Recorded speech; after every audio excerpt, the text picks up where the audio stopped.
Great Ningo bi yo Homowo ge ageso slamiomi. Ajo ni pemi osika kusum sloto yi keka yo ni meli.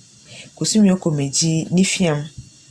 Afian ni no keka yo ni meli ne asijemi adengbe kepoto ne agblemi ne hane Ningo baji bene engeno.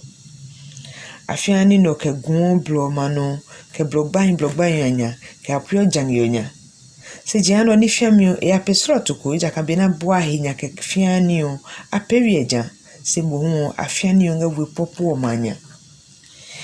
Nge nene bana hini wio bine afianio jino ne.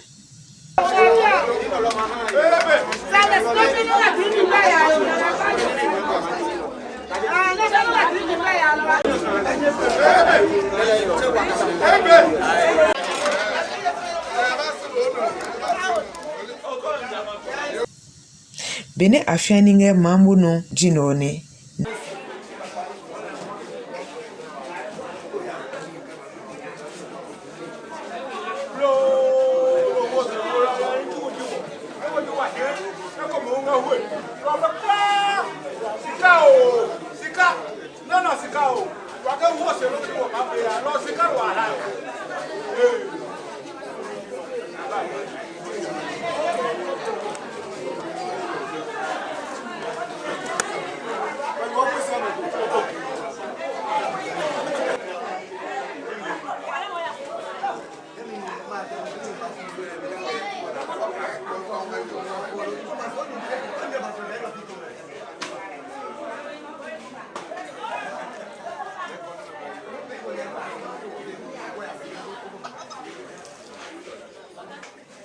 Ne ngelejo Ningo manye na duba kwa duba ke zamba me tumunyu neke ayu ahinga nye basabasa ke titri nyumu ke yo abon basabasa ne abui ahiyohi ejaka HIV is koni dele hiyo enge nenge gbe kenge fia wawe kabine petro igbe kesani yo jano ne simpi mano uhu yefe ke hun ke isegbiha imabi nge jiha yemiomi Jeha esu. Jeha nesu no fe no nga abimegba. Ne aje boka na jande aje woyi na je ngai na bane waba wo huoyi. Kika ma huono epio kan yesegun kekeji bimene bane wa posinga wi mi mbotuno lo wanande ni meli anande mbotuno. Meji ni amene wana ne kaje jeha ndo sisije. Haome ohiane yeme none ana loko jimune na anyena bahoni ne wanye wakwale yeko no tata maune je leje okrembe kuku nenge hiyo e bomode ne chakeme ne kamaje nino fiam sisi ke awosio ohiyako yeme gbidi ke ananga no ne ngane wo kana futa ne penyo kaje fún oyún ní bá mi kana tún epenyo manye ayine gboje waka waine na wane wose ke waba waine ba hie pe da pe kikon bene luwe pono obonu wembi hu afiani jino ne just say we are ni na afna jino ne bere eba won ko ne nya nu enye ha he wa mi o jo mi ne ba o ye ni oji no ne won ko aje yo wa ma ye wa no ya manye ba ya Tena ndio na dire oro ade ka pe na ta cho ko ga chu ma je ko ade ma ye na ge to ba ma ye se a be ni mo ani na je ga wo ni na ko ko ase festival se na ba le ta ai ni mlo ke se ni yes ni pa do wa do ai be do kwa so ko o ni so wa ni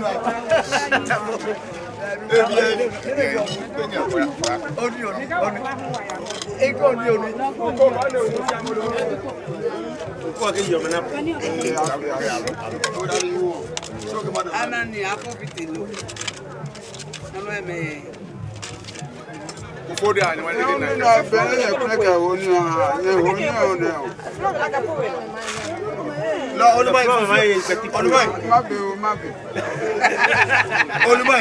Oko papa ni nyambemi ni akefyanio ni ngelijo jase kaha ni guo le hu enwe isegbe kaha mabi tuje ha mini je wanga homowo ye homowo ni kewo se wo wanga ye ka kusimi ni pitu kekeji ni mele mene ahuta agbo ne hu ne gbe me lo brefu ba na echoka ngma ba lo apengma na awe biye ke kon keji galu ka yasim nigo leji wa je ni ne wa yo enyo ni wo me pio ni tun be mam no fe no eye no nehi bele pene tu ejo nesi kamo nu boko ba to singe mami no ngeno ko wemi o hana le woni tum bele pene tu ejo ka ke pene si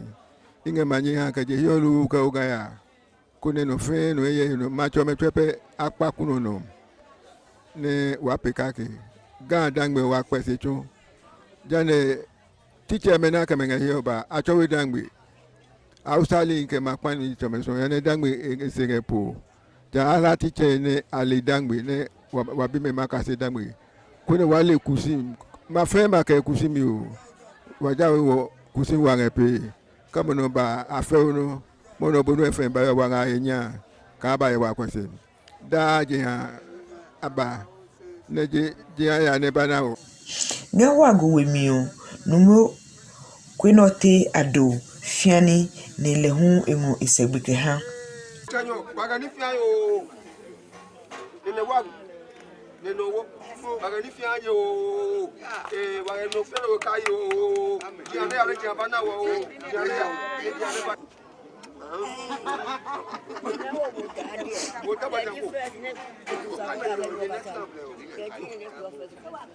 jano nge sawunsiyo asafo ache na yete le hu efiani ne echoka no fe no mio kakepim keno yampejine ne hia le bi nigu titre sawunsi bi me ne me hu apekake na kai we befen bi ne aka hibadumo ne ahane ma ne ejano ne osabunya numo John tete ne enye hemi kefiani yo ngale John nene lakplaku ke emabio metumunu ne hame jiha inga no fe no ko baba e ha ka wa jiha no wa jesi ne ji mone no ke ha wa ni home no mafia nimeli